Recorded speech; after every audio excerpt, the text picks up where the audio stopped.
সৰস্বতী পূজাক লৈ এতিয়া গুৱাহাটীত উখল-মাখল পৰিৱেশ। এফালে প্ৰতিমা বিক্ৰেতা আৰু আনফালে বিদ্যালয়ৰ শিক্ষাৰ্থীসকলৰ মাজত এতিয়া পাৰ ভঙা উৎসাহৰ ঢল। সৰস্বতী পূজাৰ এদিনৰ আগেয়ে অসমীয়া প্ৰতিদিন ডিজিটেলে কেইবাখনো শিক্ষা অনুষ্ঠানত প্ৰস্তুতিৰ খবৰ ল'লে। প্ৰথমে আমি প্ৰস্তুতিৰ বুজ ল'লো গুৱাহাটী কলেজৰ।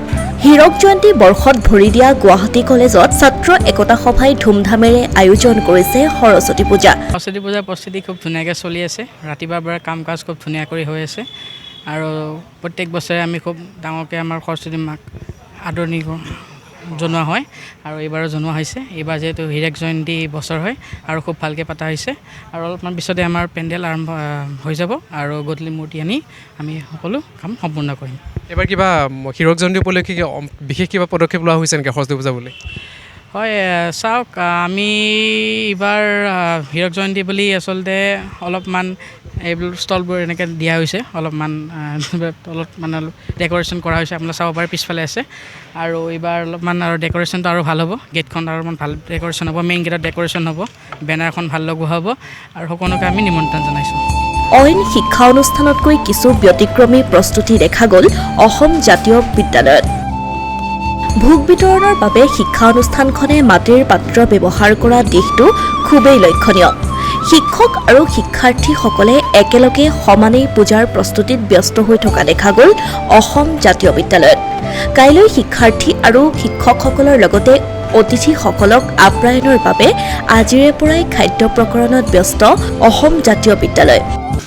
প্ৰতি বছৰে অসম জাতীয় বিদ্যালয়ে আমাৰ সৰস্বতী পূজা মহা আয়োজনেৰে ধুমধামেৰে আৰু অতি শ্ৰদ্ধা ভক্তিৰে আমি আয়োজন কৰোঁ আৰু আপোনালোকে দেখিব সামগ্ৰিকভাৱে আমাৰ প্ৰস্তুতিৰ শেষ পৰ্ব চলি আছে। এইসকলে আমাৰ ভোগৰ ব্যৱস্থা কৰি আছে। আমাৰ ল'ৰা ছোৱালীবিলাকে বিভিন্ন ঠাইত কাম কৰি আছে, ছাৰ বাইদেউসকলে কাম কৰি আছে। আমাৰ এটাই আশা, অসম জাতীয় বিদ্যালয়ৰ সকলো ছাত্ৰ ছাত্ৰী, শিক্ষক শিক্ষয়িত্ৰী, কৰ্মচাৰী ভাল হওক, লগতে সকলো জাতীয় বিদ্যালয় ভাল হওক, লগতে অসমৰ প্ৰত্যেকখন বিদ্যালয়ৰ শিক্ষা দীক্ষা সকলো ভাল হওক। আমাৰ পৃথক মানে এইটো বুলিয়ে ক'ব পাৰোঁ।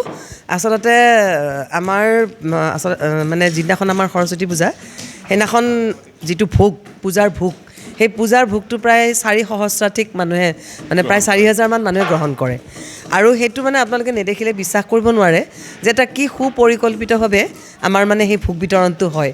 প্ৰসাদ বিতৰণ, ভোগ বিতৰণ খুব পৰিকল্পিতভাৱে, আৰু ভাবোঁ মানে এইখিনিতেই মানে অসম জাতীয় বিদ্যালয়ৰ এই সৰস্বতী পূজাটো ব্যতিক্ৰম। আৰু বাইদেউ ভোগ বিতৰণৰ কাৰণে যে বিশেষভাৱে মাটিৰ মলা নিৰ্মাণ কৰি মাটিৰ মলা আপোনালোকে চাগে দেখিবই তাত।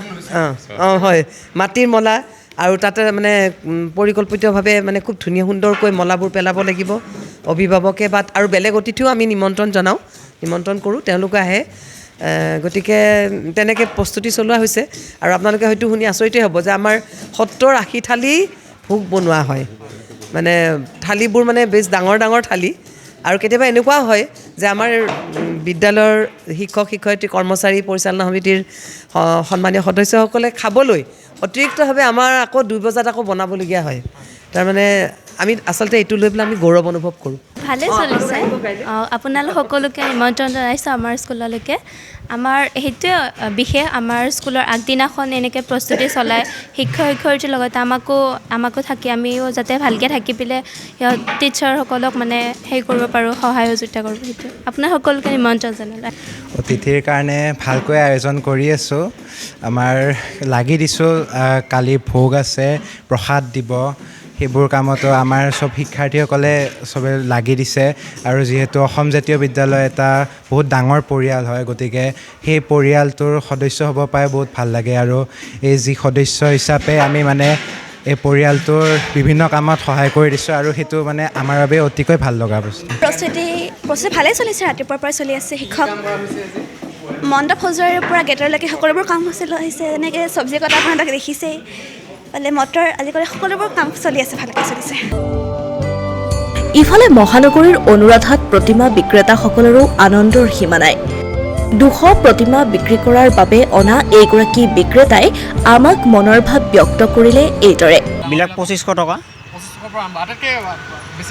বেছি দামৰ এইটো 4,000 টকা। এইটো কম দামৰ সৰুবিলাক আছে, এইবিলাক 450 টকা আছে। এই ডাঙৰবিলাক 1200 টকা। এইবিলাক মানে কলকাতাৰ পৰা আহিছে। এই প্ৰতিমাসমূহৰ ভিতৰত বহু প্ৰতিমা অনা হৈছে কলকাতাৰ পৰা। সন্তানৰ সৈতে প্ৰতিমা কিনিবলৈ অহা এগৰাকী পিতৃয়ে নিজৰ শৈশৱৰ সৰস্বতী পূজাৰ প্ৰস্তুতিৰ সন্দৰ্ভত এনেদৰেই হৈ পৰিল নষ্টালজিক। আমাৰ দিনত সৰস্বতী পূজা আমিতো অসমীয়া মিডিয়ামত পঢ়া ল'ৰা, তেতিয়া মানে ইমান এটা ফূৰ্তি, আগদিনাখন নিজেই প্ৰতিমাৰ মানে পেণ্ডেল সাজে প্ৰত্যেক স্কুলতে, সাজি পেলাই আপোনাৰ ধৰক গোটেই কামখিনি ল'ৰা ছোৱালীৰ মাজতে কৰি লয়। শিক্ষকে তাত যোগদান কৰে, বাঁহ অনাৰ পৰা খেৰ অনাৰ পৰা, আৰু তেতিয়া ফূৰ্তিটো অৱশ্যে বেলেগ আছিলে মানে। আনহাতে সকলো বিদ্যালয়ত যাতে সৰস্বতী পূজাৰ আধ্যাত্মিক পৰিৱেশ বৰ্তি থাকে তাৰ বাবে অনুৰোধ কৰিলে অসম জাতীয় বিদ্যালয়ৰ শিক্ষক তথা জ্যেষ্ঠ অভিনেতা অসীম কৃষ্ণ বৰুৱাই। সৰস্বতী পূজা পালন কৰোঁতে আমাৰ ভূমিকাটো অধিক আছিল, মানে আমি সকলো কৰিছিলোঁ। আমি মাহ প্ৰসাদৰ পৰা, ভোগ তৈয়াৰ কৰাৰ পৰা, পায়স তৈয়াৰ কৰাৰ পৰা, খৰি গোটোৱাৰ পৰা সকলো কাম আমি কৰিছিলোঁ। সেইটো গাঁৱৰ পৰিৱেশ আছিল। আৰু গুৱাহাটীত তেওঁলোকে যথেষ্ট কাম কৰে, কিন্তু মূল কথাটো হৈছে জাক জমকতাটো বৃদ্ধি হ'ব নালাগে, ভিতৰমুখী হ'ব লাগে। সৰস্বতী দেৱীৰ প্ৰতি আমাৰ ভক্তি বাঢ়িব লাগে, আৰু আমি ল'ৰা ছোৱালীবোৰ ভাল হৈ থাকিব লাগে। পৰিৱৰ্তন তাত হওক, ভালত পৰিৱৰ্তন হওক। গতিকে পৰিৱৰ্তন বুলি সেইটোৱে চলি আছে, সময়ৰ লগে লগে সলনি হ'বই নিশ্চয়। ভাস্কৰ শৰ্মাৰ সহযোগত ডিম্পুল বৰগোহাঁইৰ প্ৰতিবেদন, অসমীয়া প্ৰতিদিন ডিজিটেল।